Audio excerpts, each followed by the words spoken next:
What happens when first time hurts? The giant virgin bride cried, but Rich Lonely Cowboy promised, "I'll make it."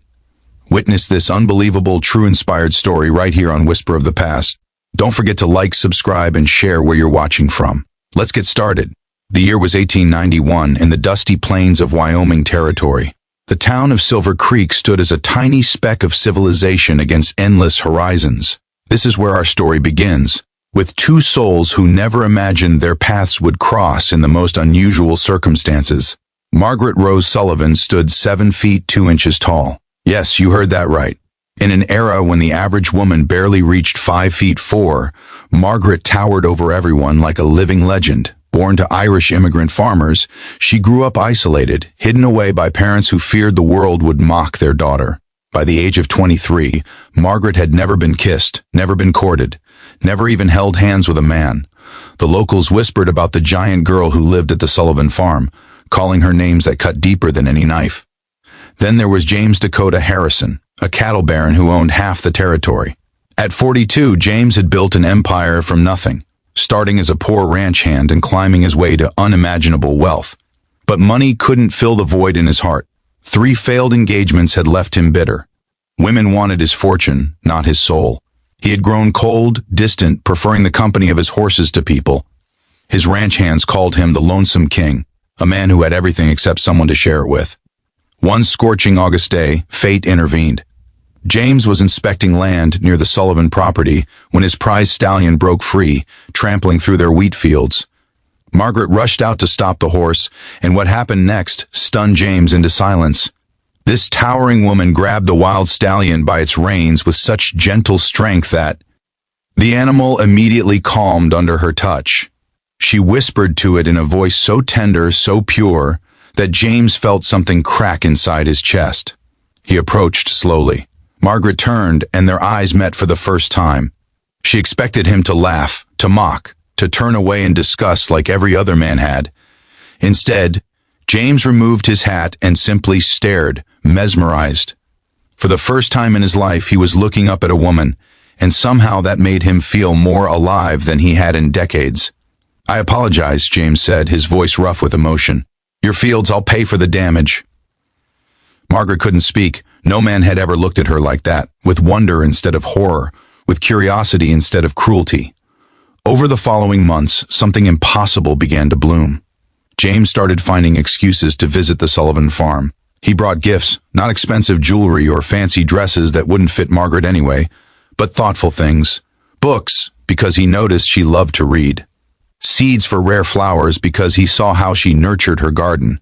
A custom-made saddle, because he dreamed of riding alongside her. Margaret's parents were suspicious. Why would a rich man want their freakish daughter, they wondered. But Margaret herself was terrified for a different reason. She had never told anyone, but she knew the truth about herself. She was completely innocent, utterly inexperienced.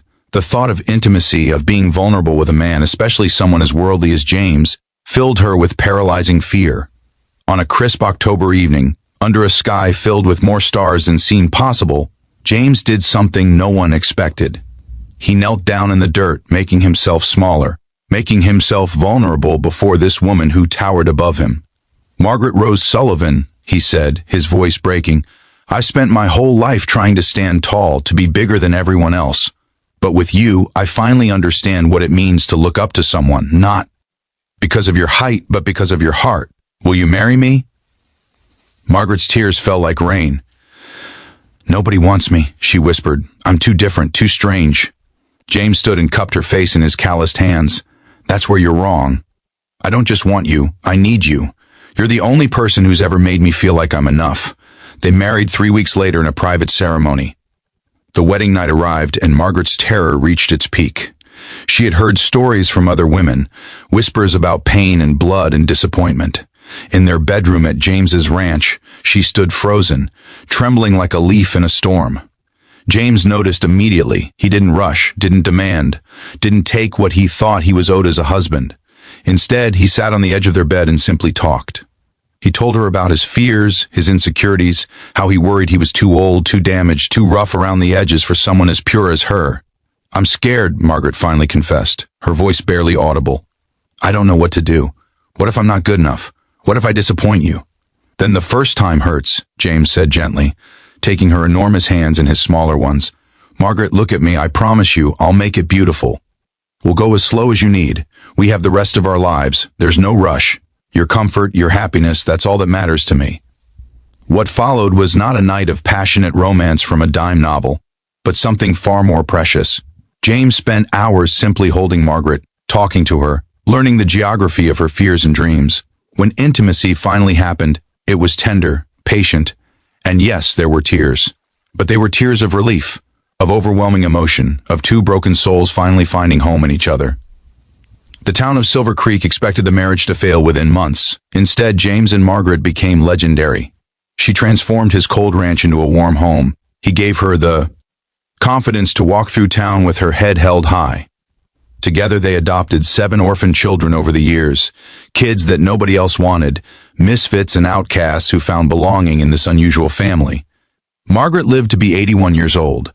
When she passed in 1949, James followed her just 6 months later. The doctors said it was his heart, but everyone who knew them understood the truth.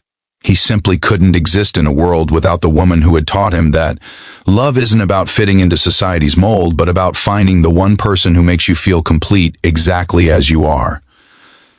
Their story reminds us that sometimes the most beautiful love stories are the ones that seem impossible. That true intimacy isn't about perfection, but about patience. That promises made in moments of vulnerability become the foundation of lifetimes of devotion. If this story touched your heart, hit that like button and subscribe to Whisper of the Past for more incredible, true stories from history.